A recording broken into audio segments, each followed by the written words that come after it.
Hello? Hello? This is Amazon support calling.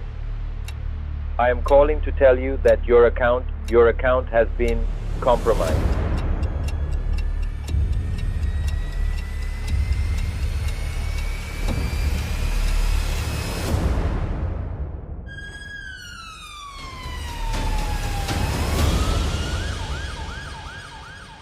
Every single day, people lose money because of calls exactly like this. And the dangerous part is, most scammers now sound more professional than real customer support. Today, we are going to break down the most common Amazon scam step by step. Analysis mode activated. The scammers want to create fear because fear disables logical thinking.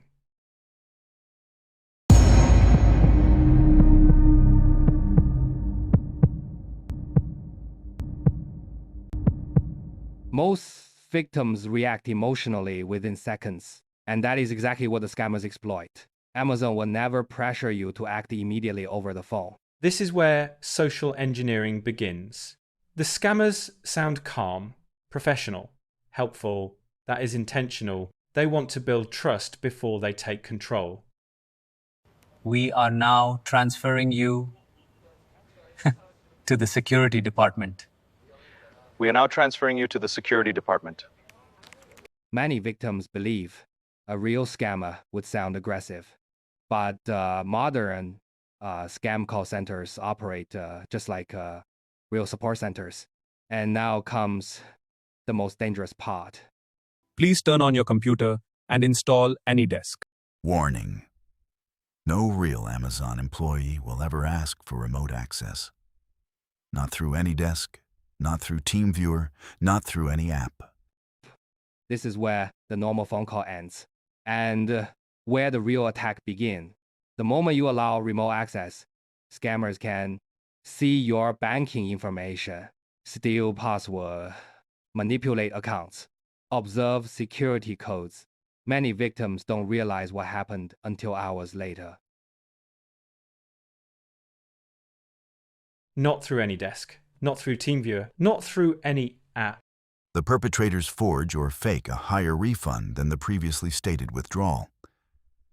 They then pretend to have made a mistake, claiming, for example, that they accidentally refunded £5,000 instead of £500. The victims are then asked to refund the overpayment, in our example, £4,500. And now the victim, you, transfer your own money, your savings. By the time you realize your mistake, it's too late. The money is gone. Now we reach the psychological core of the scam. Oh no! I accidentally refunded you £5,000 instead of 500 bents. In reality, the scammers often only move money between your own accounts. But under stress, many people truly believe they receive too much money. They use guilt for manipulation. The scammers create panic and guilt at the same time. Then they demand bank transfers, cryptocurrency, or gift cards. The fraudsters don't simply hoard their money in an account. Instead, they immediately begin laundering it, using it to buy either gift cards or cryptocurrencies. They then resell these gift cards freely through online shops, as their origin is untraceable. Cryptocurrencies are just as difficult to trace or investigate their origin. And once the money is gone, it is almost impossible to recover. These are the rules that will protect you from almost every scam. Always hang up and call back directly. I know exactly what to do.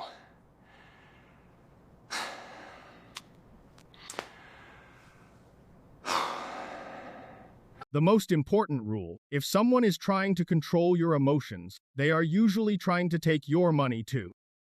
Always hang up. Most scammers don't hack computers. They hack people. Short pause. And that's exactly why it works. Let me show you the difference between real Amazon support and a scam call.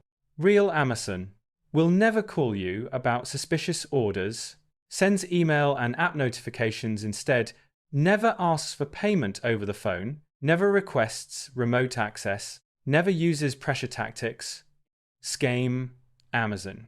calls you out of nowhere, creates immediate panic, demands instant decisions, asks for gift cards or crypto, threatens account closure. Amazon will primarily contact you via email. But here's what makes it even more dangerous. Scammers can make any number appear on your phone. It's called caller ID spoofing. Your phone might show the real Amazon number. But it's not Amazon calling.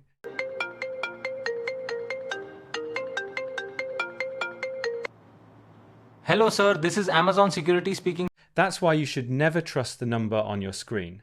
Always hang up and call back using the official number from Amazon's website. Margaret, 72 years old, received a call about a fraudulent order. The scammer spent 45 minutes building trust. She lost £8,000 in gift cards.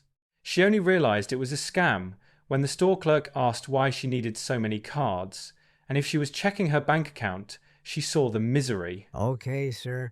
I'll try to follow your instructions and grant you access to my computer.